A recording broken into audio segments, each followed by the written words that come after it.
This guy, Flash Thompson, he probably deserved what happened. But just because you can beat him up doesn't give you the right to. Remember, with great power comes great responsibility.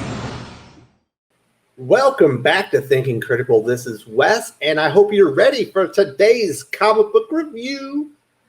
This is much more positive for the most part. I think Amazing Spider-Man 52, the third part of the Last Remain story, is a highly effective, a very well-illustrated comic. I'm calling it a 4.5 star. Highly recommend for adult audiences only. There's some stuff in here that I do have issues with, and I am going to bring Perch on here right after we do this part when we get into it. I want to just talk about the very end of the story, which did Nick Spencer, the writer, go too far? Is this too dark? Is this too violent for an Amazing Spider-Man comic book? I think there is some level of expectation from parents that if they give their 12-year-old an Amazing Spider-Man comic, that they are giving them or handing them a piece of entertainment that is suitable for them. And I don't think that this comic book, no matter what you think, I think this is too violent, goes too far, and also he's making a deal with a demon, a devil-like figure again, which could be good, could be bad. I still think that this is in the end going to undo One More Day, which I think will be positive for the character. Not sure that the way they're going about it is correct. And I definitely want to hear from you guys. What do you think? If you read Amazing Spider-Man 52, which I think is a very strong comic book issue, and if you're an adult, you should read this. Did they go too far with the violence? Did it go too dark? I almost felt like this was written by Frank Miller. This is something that you would see like in Batman. This doesn't feel totally right for Amazing Spider-Man. It's certainly... that's my opinion. I think everyone's going to have an opinion, but I will say this. If you just look at the comic book, it's good. It's very good. I've enjoyed Last Remains, and I think it's been a very strong story. I don't know everything that's going on. They're starting to put the pieces together and understand it more, but I've enjoyed it so far. And I think it's been a very well-executed story to this point. Now, before I get into the details, I do want to say, if you haven't subscribe to the channel. Hit the bell for notifications. Give me a thumbs up if you enjoy this. Give me a thumbs down if you don't. Either way, I definitely want to hear your thoughts on Amazing Spider-Man 52 in the comments section. Now let's get into the big thing we need to talk about. And I am going to bring Perch on right now. And we're going to talk about, did Nick Spencer go too far with the end of this comic book? So Perch, I'm glad that you could join me today just for this portion of my comic review. I am reviewing Amazing Spider-Man 52. I'm finding it very difficult to review it. I think the story is effective. The art is great. I'm going to talk about some of those elements after this, but I want to talk about this first. This is the ending of the book. Mm-hmm. Obviously, one of the most hated stories ever is One More Day. Peter Parker makes a deal with the devil, and he loses his marriage, and all kinds of things happen. And here, at the end, he sees his friends are put through the ringer. They're turned evil. He's essentially blamed for his everyone in his life that's died is his fault. And Kindred has basically broken him down, and he says, kill me. They don't deserve this. I'm the one that you want. Take me, kill me. Kindred takes him up on the offer and then snaps his neck. Yeah. Is this too dark or potentially violent for an Amazing Spider-Man comic book? Because I think it probably is. Amazing Spider-Man is one of the comic books I think that a parent should be able to pull off the shelf, hand to their 12-year-old, and feel confident that they've given them a piece of entertainment that's suitable for them. And I don't think that this is... I enjoy it, but I read a lot of horror comics. I'm in my 40s, but you know what I'm saying? Yeah, no, for sure. I think that there's a couple things here. I think that the nonstop action Spider-Man book was intended to be out and around, and I think was intended to be that book that parents could give to their kids or appeal to a younger audience. I think Marvel would say they would point you to some of the Marvel Adventure Spider-Man and some of the more kid-based books and say, well, maybe this main run isn't for you. But it's tough because Spider-Man wanders between wanting to appeal to kids and wanting to be family friendly.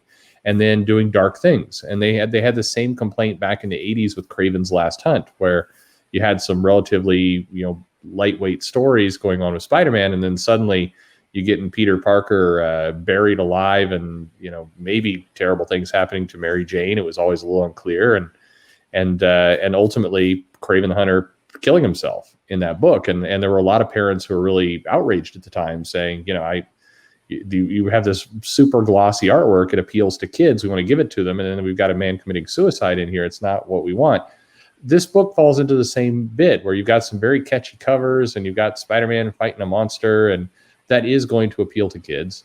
And when they open it up, they're going to see, Parker making a deal with a demon and getting his neck snapped, and that is going to be tough. Now, all that said, a lot of kids are desensitized these days. They're seeing worse things in video games for sure, and there's death everywhere. It's the tone that Spider-Man strikes has been troubled or been strange for a while, and Nick Spencer's run by and large has been a lot lighter than this. And then of late, in the last several months, we've got the Sin Eater, and we have this, and there's a lot of stuff. So it is building and building and building.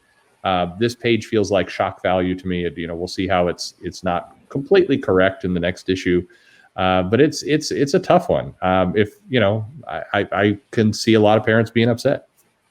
This is something I would expect out of like a Frank Miller Spider-Man. Yeah.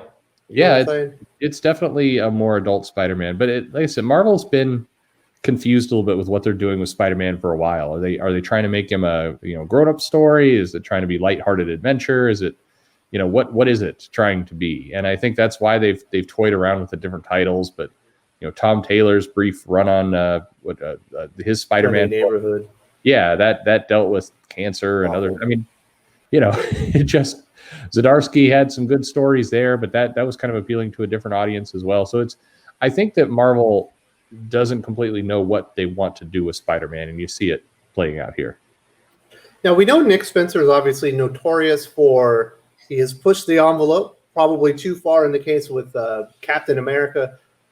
Do you think that Nick Spencer maybe has gone too? I don't think this is his Hydra Cap moment on Amazing Spider-Man, but he's certainly trying to push the envelope. Like, did he go too far? Yeah, it will depend on that next issue. I mean, it is very, very dark. We were promised this was going to be a dark story.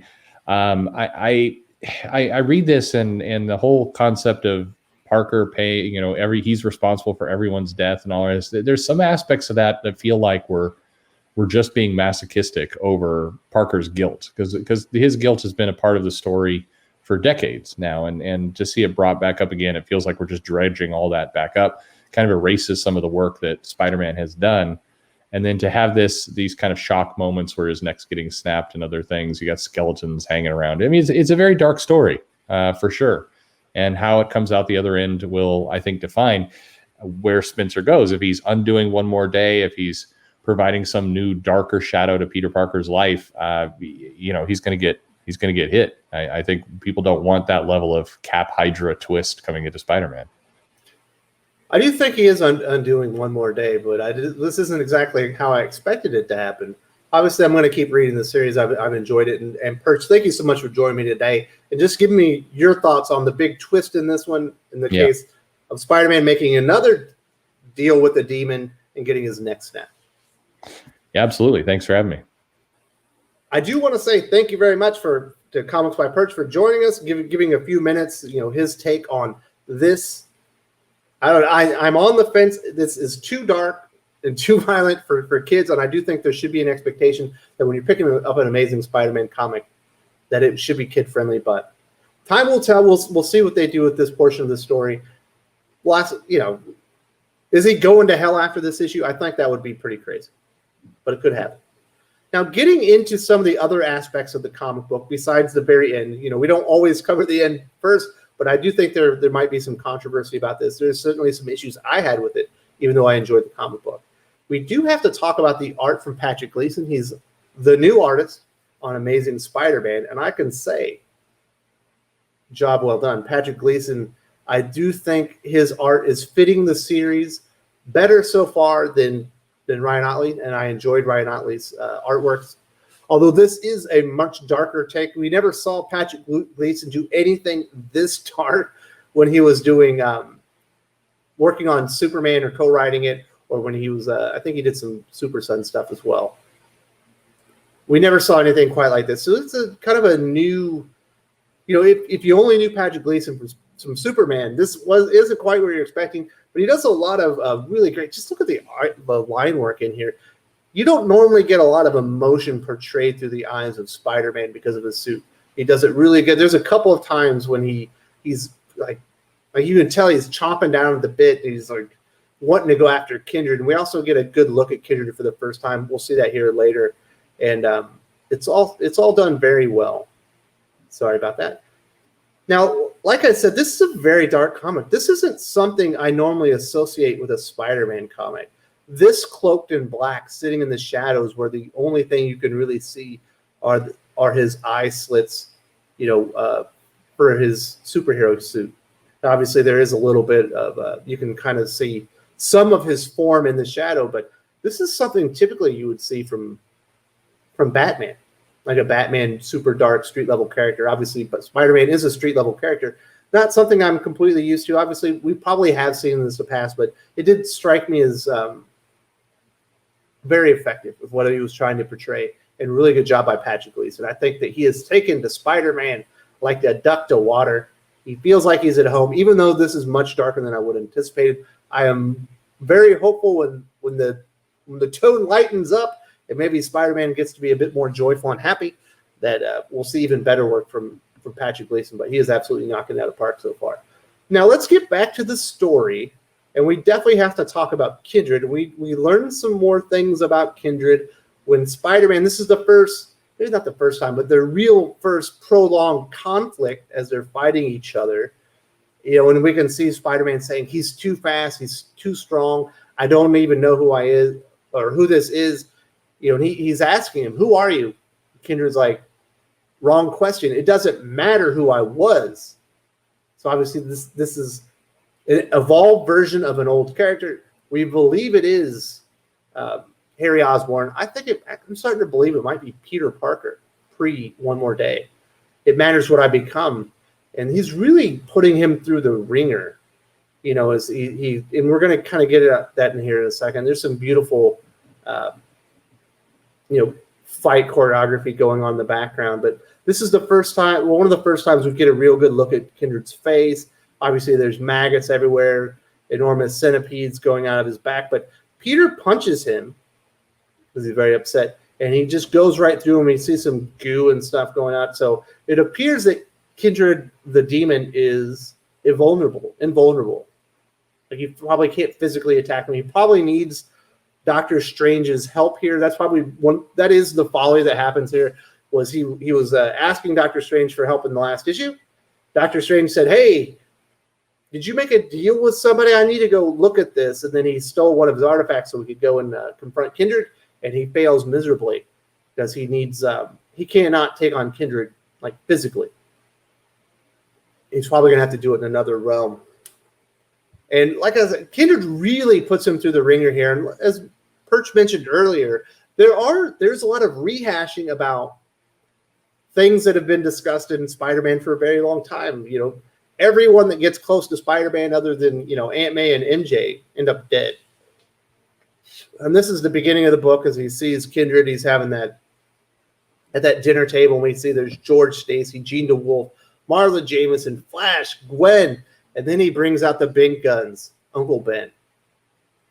I thought Gwen was the big gun, but I think it was a very good execution on Nick Spencer's part to where Uncle Ben is really the last skeleton, if you will, in Peter Parker's closet that's brought out against him to break his will and just break him down, and he's just disintegrating his will to fight or to fight back against Kindred. Like I said, this is a very well constructed comic book. Too dark, in my opinion, for an Amazing Spider-Man, but for what it is, very well executed. This is rehashing of things that we have seen. There's nothing new here, but it is breaking Spider-Man's will. And some of the new things that we've seen, obviously, in Amazing Spider-Man, and what really breaks Parker in the end is he gets thrown out of the cemetery, and he's in the city, and he's seeing what's happened to his friend. Here's Julia. They're all going evil. Look at Spider-Woman. They're all becoming like demonic versions of themselves as the sins that were taken by Sin Eater have been like replayed on his family and his friends. And you see she's got dragon wings, and she's a hideous beast, and she's killing a police officer. We got Cindy Moon. She's got like a spider mouth, and she's grotesque and disgusting. And here we got Spider-Gwen's about to kill Miles Morales. And he, basically Kindred takes him to the breaking point.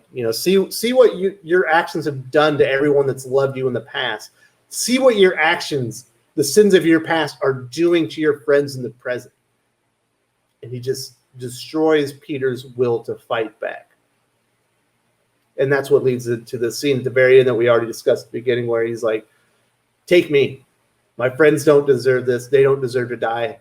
I'm the one that needs to die. Take me, kill me. And he makes his deal with Kindred, and he gets his neck snapped. Very, very dark material. Obviously, leading up to this, it's been pretty dark as well. But I think Nick Spencer really took it to a new level. I think this is much darker than Craven's Last Hunt, if I'm being completely honest, with some of the things that are being explored here. And I think he's definitely going to keep exploring. I'm not sure how long exactly this story arc is going to last. But I think we are seeing Peter Parker hit rock bottom. Obviously, he's just given himself up to be killed by a demon to save his family because he can't take the pain anymore. And that is absolutely rock bottom for Peter Parker. Very, very dark, violent material within Amazing Spider-Man 52. I think it is executed very well. There are some rehashing of themes and things that we have seen throughout the history of Peter Parker. I think I don't know that Nick Spencer makes it fresh, but he certainly is effective in using it. We see his friends being destroyed in front of his very eyes. They're going to kill each other. They're killing innocent people, and Peter decides to sacrifice himself. Is that a noble sacrifice? I don't know. I guess we'll see. We'll have to see how. I imagine Doctor Strange is going to play a large part in this in saving Peter. What do you guys think? Is this too violent? Is it too dark for an Amazing Spider-Man comic? Because it's so dark and violent, should I even be giving it a 4.5 star? Highly recommend to older, more mature audiences only. This is not for children. I don't think kids should be reading this comic, even if they're they're out there playing first-person shooter games and you think they're desensitized. I think this is pretty rough stuff, in my opinion. Maybe I'm an old fuddy-duddy. Maybe I need to get with the times, but it felt like a lot to me. But Patrick Gleason's art, never seen him really go quite this dark before. It's very effective. It's very dark. It's very brooding, very tonal. It's a very good comic book. If you're not reading Amazing Spider-Man right now, I would suggest going back. I know the comic books are expensive, but issues 49 and 50, 2 milestones, 850 and 50, they were expensive. You can probably skip 49 if you don't want to see the Green Goblin's return. Just know that he's returned. That'll get you the beginning of issue 50. But, go read Amazing Spider-Man 50, 51, 52. I think if you can handle this kind of material, it's really good. And I do think it's going to address and fix One More Day. I firmly believe that. I'm not reading the LR stuff. If you throw me an Amazing Spider-Man 52 LR, I'm not reading it. That's just who I am. If you're reading those, I hope you enjoy them. I don't know. Like I said, I want to hear from you guys. This is an interesting comic to review. I found it very difficult. But in the end, it's very well executed, in my opinion. If you enjoyed this video, please give it a like. I would appreciate it very much. It helps us attract more views for the channel. Subscribe for future commentary, comic book news, and reviews. And don't forget to ring the bell for notifications. If you want to talk comics, movies, and much, much more, you can follow me on Twitter at Wes_from_TC. With that, Salamat Po, and I'm out.